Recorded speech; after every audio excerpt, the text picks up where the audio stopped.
Hello, welcome to Free Bible Commentary with Pastor Teacher Dr. Bob Utley. Be sure to visit Free Bible Commentary at www.freebiblecommentary.org. Now, here's Bob. Hello. Welcome to our verse-by-verse in-depth Bible study with Bible teacher Dr. Bob Utley. Now, here's Bob. We're going to be covering a large body of Scripture today. When I tell you, Exodus 7 through 11, you're going to say, how can we cover that in 30 minutes? That's a good question. It is a literary unit. It's the 10 plagues. And there is a stylistic repetition.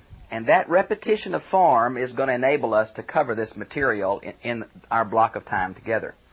This repetition, though there is some variety, in my opinion, expresses completely from an eyewitness account what happened. Many little details here and there. There is some theological questions about the hardening of Pharaoh's heart, which when you look at the rest of the scope of Scripture, we have difficulty and free will and sovereignty. But folks, when you look at the Bible, God's in control of His universe for the purpose of redemption. And sometimes I don't think He violates an individual's free will. But the truth is, if He violated one person's free will for a goal of reaching the whole world, who are we to say that God has acted inappropriately? Who are we to say God acted inappropriately anyway? That's basically what Romans 9 is all about, which quotes from this passage. Now, the 10 plagues have a theological purpose. They, in my opinion, are redemptive. They are evangelistic. There's been many different commentators' speculation about the time involved. Obviously, God took a period of time that's not spelled out in the Scriptures. It can be anywhere from 6 months to 18 months because there is some yearly cycles involved in these plagues. Now, some say the plagues came at the natural time of the appropriate season, and others say they came at the exact opposite of the appropriate season, but there's anywhere from 1 year involved to a year and a half. God could have come in and struck all of them blind, taken the children out in 24 hours. But I think He's working with the faith of the Egyptians, the faith of the Hebrews, for the purpose of the redemption of the whole world. I think it's just another way of talking about Genesis chapter 12. The call of Abraham was not only for Abraham and his children, but for the whole world. Now let's look at it if we could. By the way, I want to mention one more thing. There is a real similarity between these plagues and the way that John uses them in Revelation 8 and Revelation 16. But John has totally taken them out of their historical context and is using them in a different way. So really the Bible doesn't make a big deal out of these 10 plagues, a big deal out of the Exodus, but doesn't develop the theme of the plagues like we would have thought. They're mentioned in Psalms 105, which basically is a description of the Exodus, but that's about the only place else we find them. So let's begin in chapter 7, verse 1. And I want to mention to you, here's an obvious example that the chapter divisions of your Bible are wrong.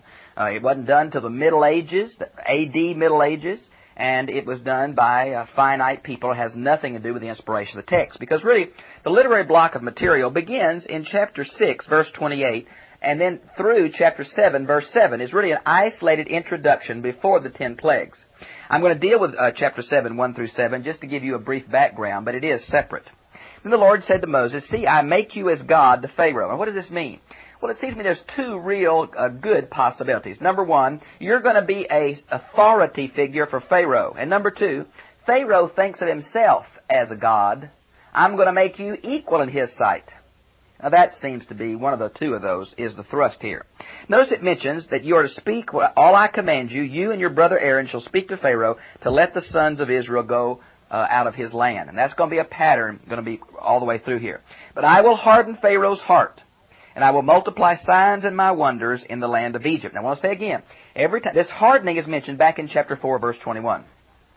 If you look at this in an analytical outline way, you'll see that about 5 times it says God hardens Pharaoh's heart. About 4 times it says Pharaoh hardens his own heart. And 1 time it says Pharaoh's heart was hardened without saying that who did it. Now, folks, notice that the heart is hardened in connection with the signs. That's very important. This is not some arbitrary act of God. I think it's an act of God's foreknowledge, and personally, and not totally violating Pharaoh's choice. This has nothing to do with the salvation of Pharaoh as much as it has to do with God trying to bring Pharaoh's people, the Hebrews, and the whole world to know Him. Now, I want to show you that pattern. And the way I'm going to deal with these several chapters, is to show you the pattern as we go through it. Notice, number 1, it says there's an evangelistic purpose for Pharaoh himself, chapter 8, verse 10. And there's an evangelistic thrust for the magicians, chapter 8, verse 14, 19. Notice again, there's an evangelistic thrust to all of Egypt, chapter 9, verses 14 and 15, and there is a thrust for all the world to know Yahweh, chapter 9, verse 16. We can see the effect of this very clearly, that some of Pharaoh's servants did believe, chapter 9, verse 20, and particularly chapter 11, verse 3. Pharaoh is even going to say, pray for me, and I think it's a sincere idea. God is working for redemptive purposes through here. And so I don't think we ought to see this as a violation of man's free will, because I want to tell you, in my understanding, all of God's dealing with man is God's unconditional initiating love and man's conditional faith and repentance response. And this does not violate that, in my opinion. It's very similar to the problem with Judas. But it's an isolated problem, not one to build a heavy, overarching universal theology on. Now notice it mentions here, and Pharaoh will not listen to you, then I will lay my hand on Egypt and bring out my host. Now, the word host refers to the angelic army, or a military term for God as the commander of the heavenly armies. But here it simply means a large number of people, the people of God. How big they were, we don't know. We've thought about that. Is there 10,000 or is there 3 million? I'm not sure. From the land of Egypt by great judgments. Now, the word judgments here, is this on the sin of the Egyptians? Well, to some extent, but primarily these signs and wonders are going to be against Egyptian deities. And I want to tell you, what we see here is Moses confronting head-on the theological system of Egypt. Pharaoh, son of the sun god Ra, all these animals were Egyptian deities. The Nile was an Egyptian deity. Darkness, the sun, was a major Egyptian deity. God's confronting the theological system of the Egyptians to show the power, the preeminence of Yahweh. That's the purpose of these plagues, not some arbitrary cat and mouse game. No, no, no. Notice again it says in verse 7, and Moses was 80 years old, and Aaron was 83. Now, from Acts chapter 7, verse 23, and from other places in the Pentateuch, it seems that we could divide Moses' life into 3 sections of 40 years. Stayed in Pharaoh's house and was trained in all the knowledge of his day, 40 years. Killed the Egyptian and had to live in the desert, the very desert that he would lead the children of Israel into, 40 years. And then 40 years of the delivery, wilderness wandering, before he died on Mount Nebo. And that's why I think the 120 years, kind of an idealistic term of life in this period of the Old Testament. And it says that his natural vigor was not abated when God took him home on Mount Nebo. Now in verse 8, which starts the plague. Now the Lord spoke to Moses and Aaron, saying, when Pharaoh says to you, work a miracle. Now Pharaoh wanted a sign. Pharaoh's saying, who is this God anyway? You might want to go back to chapter 4, verse 3. The first sign he's going to do is his staff turning into a serpent. Well, that was originally a sign that God had given to Moses for Moses to show the people. Now, some say Pharaoh may have heard what Moses did to convince the Hebrews he was from God, and his magicians had been already prepared to duplicate this sign. And there is some snake charming techniques we hear about where if you grab a snake behind his head in a certain way, he becomes rigid because of the pressure point, and if you throw him down, it shocks him in. Friends, I want to tell you here, and I must admit I don't know. There is a part of me that sees in these plagues natural phenomenon, but with supernatural timing, supernatural intensity, and a supernatural selectivity. It happens to the Egyptians, doesn't happen to the Hebrews in the land of Goshen. So I think God is using natural means. He'll use the east wind, He'll use the west wind, He'll use frogs common in the Nile, and on and on. But on the other half of me says, there is a confrontation of the powers of God and the powers of darkness. That the magicians are not just tricksters using natural means, knowing secrets how to hold snake's head, but that there is the supernatural demonic power, magic power. And we know that Egypt was strongly into magic. We found the magic papyri in Egypt. I tend to want to say it's the power of the demonic versus the power of Yahweh.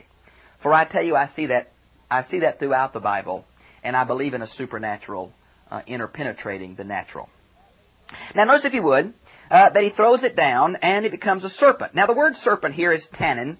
It's usually a word that means a reptile, possible crocodile. But because it's used in chapter 7, 9, 10, and 12. But down in chapter 7, verse 15, it's the regular word for serpent, and that's what's used back in chapter 4, verse 3. And so here they're obviously synonyms, and I think a serpent. Now, magicians, who are those? Well, from 2 Timothy chapter 3, verse 8, we have the rabbinical tradition of their names, and there were two of them, though we're not certain of that. Now, these magicians, we think because of the Egyptian consonants and an Assyrian word built on that this word magicians may mean chief of the priest. For we know this priestly class was also very much into magic and soothsaying and astrology and all that, both in Egypt and in Babylon.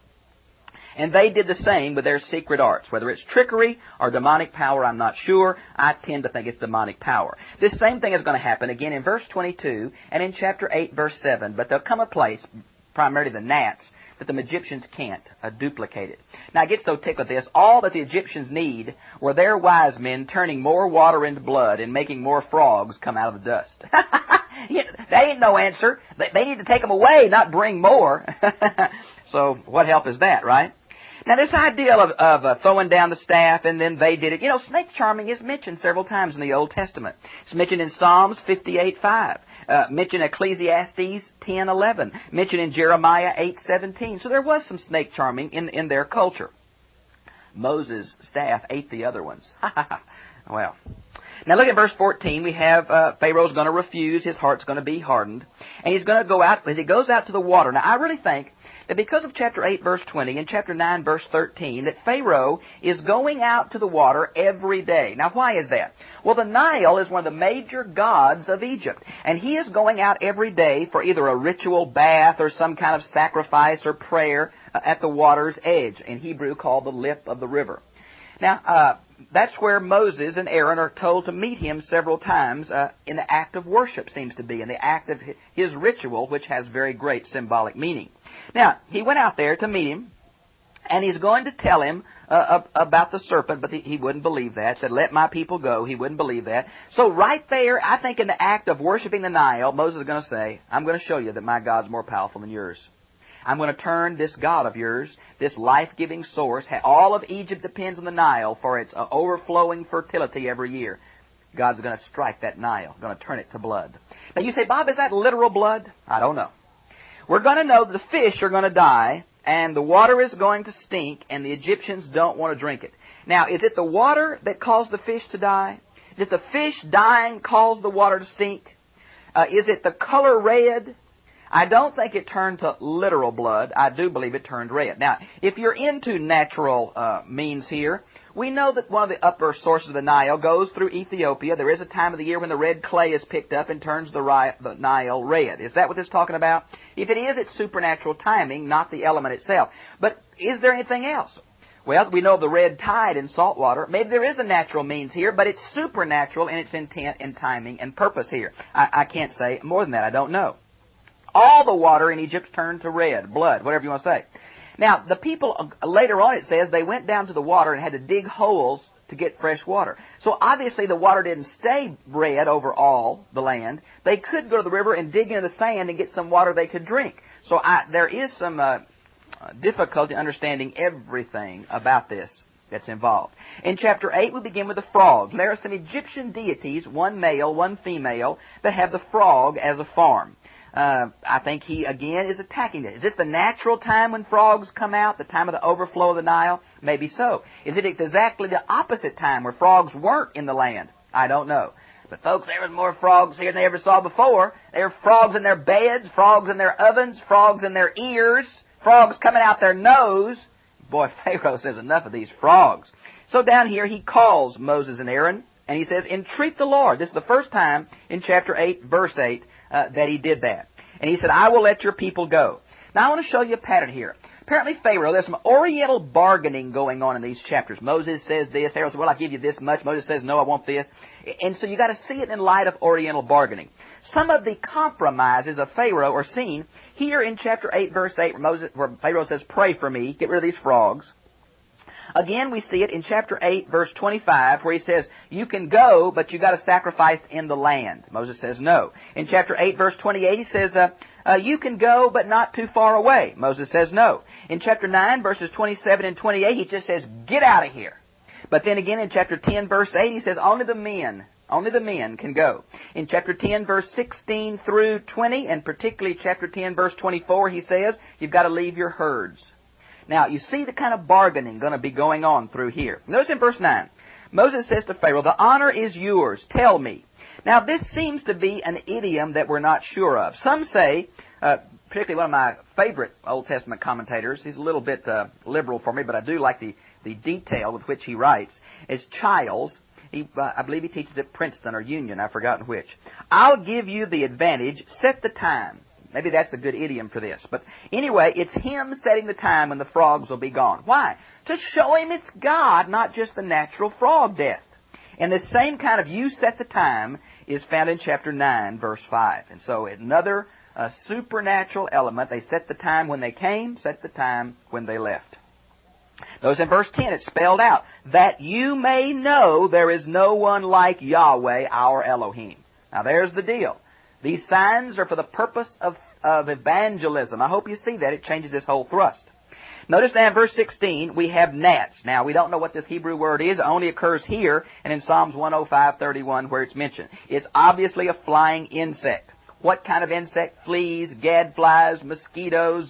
I don't know. Some kind of flying insect. Whether they're used to or not used to, I'm not sure.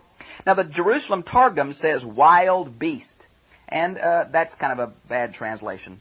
It just is obviously an idiom in Egyptian that doesn't mean wild beast. It means some kind of flying insects. Now, the Egyptians tried in verse 18. They couldn't duplicate it. Notice the Egyptians come to believe God did it, verse 19, and say, it's the finger of God, which is an idiom for it's the power of God. We can't duplicate it. God's stronger than we are, stronger than our gods. The Egyptians, magicians are even being brought to a place of knowing Yahweh is powerful and hopefully coming to trust Him. Now, notice, if you would, the finger of God, of course, is an anthropomorphic phrase. God doesn't have a finger. God doesn't have a human body, but it's a way of speaking of the power of God active in our world. Now, notice again in verse 20, Pharaoh goes to the Nile. Moses and Aaron meet him there. Notice in verse 22, a new element is added to these things. It's going to happen to the Egyptians, but it's not going to happen to the land of Goshen, the Hebrews. And here again is another supernatural element. It's going to happen all around the Nile Delta, but not in the Nile Delta. Now, if there's going to be frogs and insects, they ought to be in the Nile Delta. That's where all the water is, all the different branches. But no, it's going to be on the Egyptians and not on the Hebrews. Now that happens several times through here. 9:4, 9:26, 10:23, 11:7 is this supernatural selectivity of locality. Notice again it says, I, the Lord, am in the midst of the land. Notice God is with His people. That's a theme throughout the Bible. Starts in Genesis, God with His creation. It's with the Exodus, God with His people. Emmanuel, God with us. The book of the Revelation closes with God with His people. That's the thrust. God wants to be with His people. Now in verse 25, we have the beginning of another bargaining session. Moses says, let my people go. He says, well, all right, you can go, but just sacrifice here in the land. Don't go out of the land. Moses said, we can't. Our sacrifice would be an abomination to the Egyptians. Now, we know from some historical records the Egyptians did offer mostly vegetable sacrifices, but at times they would put some meat sacrifices on by the side of their sacrifices. Now, we have two different Jewish sources. One of the Targums says that refer to sacrificing cattle, and the Jerusalem Targum says it refers to sacrificing sheep. I'm not sure exactly what it meant, but the Egyptians don't sacrifice animals like the Hebrews did. Now, this 3-day journey down in verse 27 is interesting. It's first mentioned in chapter 3, verse 18. 3-day journey. It seems that is just a bold-faced lie, because Moses wasn't planning on going 3 days and coming back. Mount Sinai is farther than 3 days away if the southern Sinai Peninsula locality, Jebel Musa, is correct. But some say it's a cultural idiom. And I think that's real possible because over in chapter 10, verse 23, the word 3 is going to be used as an idiom. So I really think it's an idiom for let us go for an extended period of time. Others say that Moses was just trying to trick Pharaoh, but I really don't see that here. Notice at verse 20 it says, make supplication for me. Here again, Pharaoh's getting the idea that Yahweh is a powerful God. Verse 29 says, don't let Pharaoh deal deceitfully with you. He has done that several times. Said, okay, get this plague off and I'll do it. And then he changes his mind. He's going to do that in verse 15. He's going to do that in verse 32. Now in chapter 9, notice another set of plagues comes. And notice in verse 5, the Lord set a definite time. Again, the supernatural timing. God's trying to show it's not by accident when the plagues come. It's not by accident when the plagues leave. So you can't say it's just natural phenomenon. No, it's supernatural timing, even if it is natural things that God's using with a special intensity and selectivity of locality. Notice that the cattle is going to die here in this plague. But yet we've got cattle mentioned again in verse 6. So obviously all the cattle didn't die, or the word here for cattle means only a certain kind of animals. Maybe it means the domestic cattle here and the sheep here or whatever. So I don't think it's a contradiction. It's just different kinds of domestic animals, or all the animals didn't die. You said it says all the animals died. The Bible uses the word all many times to mean the majority, the most, and not in our sense of literally every last animal. So be careful of being too dogmatic here. Notice in verse 14 how significant. By the way, verse 13, they're told to rise up early and meet Pharaoh. Implication is at the Nile. Now again in verse 14, so that you may know there is no one like me in all the earth. Here is the universal implication of the evangelistic purpose of the plagues. The whole world will hear about this, and they'll know that Yahweh, He is God. Now, at this point, it's probably He is a stronger God, but it's going to move into the only God. So verses 14, look at verse 16. Even more, in order to proclaim my name through all the earth. Man, that's strong. Now, hail's going to come in verse 18. We're not sure how often hail falls in Egypt, but we think it's a rarity. Here it's going to be some kind of hail. But notice this is the first plague. They're going to say, if you'll take your cattle in the shed, they'll be saved. Some of the servants are going to believe in verse 20, and so it's a possibility of growing faith. Just like the Hebrews had to believe God and put the blood on the door, here the Egyptians have a chance to save their cattle, and some of the servants did. Fire came down from heaven, verse 23, obviously lightning. Spread out my hands, Moses says in verse 29. The normal biblical way for Jewish prayer is hands lifted and eyes lifted, right? We get our bowing our head and closing our eyes from the parable of the Pharisee and the sinner. I've always wondered if we don't beat our breasts, too. Notice down in verse 31 and 32 is a kind of a parenthesis that gives the details of why, if all the things were destroyed by hail, what was left for the locusts? Well, a different kind of crop was left. That's what it is. Now in verse 10, chapter 10, verse 2, it says that you may tell your sons about this, your grandsons. This is a characteristic theme of the Pentateuch. We see it in Deuteronomy 4, verse 9, Deuteronomy 6, 20 through 25, Deuteronomy 11, 19, and Deuteronomy 32, 46. That they may know that I am the Lord. And then the rest in chapter 10, notice the locust came. And it's again the intensity factor. Notice an east wind is going to bring them and a west wind is going to take them away. God using natural means along with supernatural timing. Notice in verse 8 it says, go, serve the Lord. But then in verse 11 He's going to limit it to the men only. Now the Red Sea is mentioned down here in verse 19. That implies a large body of water. Some say it's close to the Mediterranean Sea, kind of a marshy area. Some say it's in the middle of the Suez Canal today, bitter salt lakes. And some say no, it's the northern end of the Red Sea. The literal term is the Sea of Reed, Yam Sooth. It can refer to either one of those three localities. The Bible's just not real concerned about the locality of the route of the Exodus or the locality of Mount Sinai. It's concerned with the covenant promises of God and the Promised Land. Notice in verse 21, it's the plague of darkness. It was a darkness that could be felt. Many of us think it's one of these terrible sandstorms. Here's the sun god Ra of Egypt facing the power of Yahweh, and God cuts the light of the sun off. I think it's a very sandstorm that came. That's why I think it says felt. Notice in verse 23 is the word 3 days used as an idiom, and you can see what I've talked about back in chapter 8, verse 28. Notice he says, let your flock stay. The Egyptian herds have been killed. He wanted to get the Hebrew herds. Moses said, no way, Jose. You shall never see your face again. I think it's an overreaction. I think Moses said, fine. But notice the rest of chapter 11, verses 4 through 10, Moses is talking to Pharaoh. One of two things are true. It's an idiom of intensity of the Oriental debate, or chapter 11 is out of chronological order. I don't know which it is. Doesn't make any difference. I don't think, really. Now notice again, it says, ask all the Egyptian neighbors for gold and silver. This first is mentioned back in chapter 3, verses 21 and 22. It's going to be literally accomplished in chapter 12, verse 35. It's mentioned in Psalms 105:37. Now the word ask in King James is translated borrow. And there is an etymological possibility the word borrow is true. It's used that way in Judges 8:24 and 1 Samuel 1:27. But it's meant to be asked so as to return. And there's some other use of this term in Exodus 22:13 and 2 Kings 4:3 and 6:5 where it means just give me. And that's the thrust here. It's not duplicity. It's just a different use of the Hebrew word. Notice here comes the last plague. No human instrumentality. It's God Himself in the person of the death angel. No, the death angel is not evil. It's a servant of God. The firstborn. The firstborn was very important. First of all, the firstborn of Pharaoh was considered to be a god too, another judgment on the Egyptian gods. But the firstborn inherited the rights of the land. The firstborn took care of the parents, and the firstborn was a legal guardian of the other children. So all of Egyptian society was disrupted. It is my personal belief that God took these young Egyptians, and hopefully they were under the age of knowing what their parents were doing, and I think they're in heaven. So it was great sorrow for the Egyptian parents, but I think it was salvation for these kids. Notice the selectivity. In the land of Goshen, verse 7, not even a dog will bark, which means it'll be totally quiet. Not all the wailing of these parents losing their children. I personally believe it's children still at home, not married firstborn kids, that were gone. It was a terrible, terrible night. The Hebrews had to act by faith and get the lamb's blood and fix it a certain way and put the blood on there. Even in the land of Goshen, the death angel came, and any house, even in the land of Goshen, that didn't have this faith blood put on the door, the death angel would visit. So here, the Hebrews have to act by faith. And this is the last plague, the great plague, that'll be discussed as the Passover in chapters 12 and the firstborn dedicated to God in chapter 13.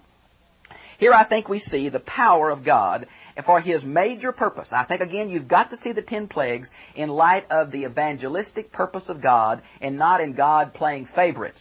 God did choose Abraham and his children to choose the world, Genesis 12:3. It's not God playing favorites. It's God picking one man to pick a nation to be a kingdom of priests, to pick the whole world. And here I see it as God's mercy, not just God's judgment. Well, I've really enjoyed being with you, and I'll see you again, same time, same place, next week. God bless you.